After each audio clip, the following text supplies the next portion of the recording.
और वहीं देखिए सीज फायर के बाद शेयर बाजार में तेजी, क्रूड ऑयल की कीमतों में गिरावट देखने को मिली, 14% कम हुई है। जीडीपी ग्रोथ पॉजिटिव रहने की संभावना, आरबीआई पॉलिसी में ब्याज दर स्थिर रहने की संभावना है।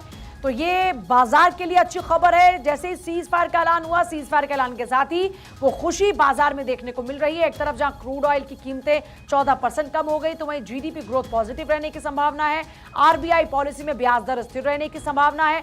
आकाश जी हमारे साथ जुड़ गए हैं, अर्थशास्त्री, जाने माने अर्थशास्त्री हैं। आकाश जी, सीज फायर के साथ ही बाजार में खुशी देखने को मिल रही है, क्रूड ऑयल की कीमतें कम हो गई हैं, जीडीपी ग्रोथ पॉजिटिव रहने की संभावना और आरबीआई पॉलिसी जिसका जिक्र हम कर रहे थे, वहां पर भी एक राहत की खबर है कि ब्याज दर स्थिर रहेगी। जी हाँ, बिल्कुल आपने सही कहा। देखिए, आरबीआई पॉलिसी अब आने की संभावना है, रेट ऑफ इंटरेस्ट स्थिर रहेंगे। यही मेरी प्रेडिक्शन है, मेरी ऑर्गेनाइजेशन आकाश की। और सीज फायर होते ही मार्केट्स में तेजी आई है, ये चीज हम देख रहे हैं। और साथ ही साथ हमारे लिए अच्छी खबर ये है कि ब्रेंट क्रूड की प्राइस भी डाउन आ गई है।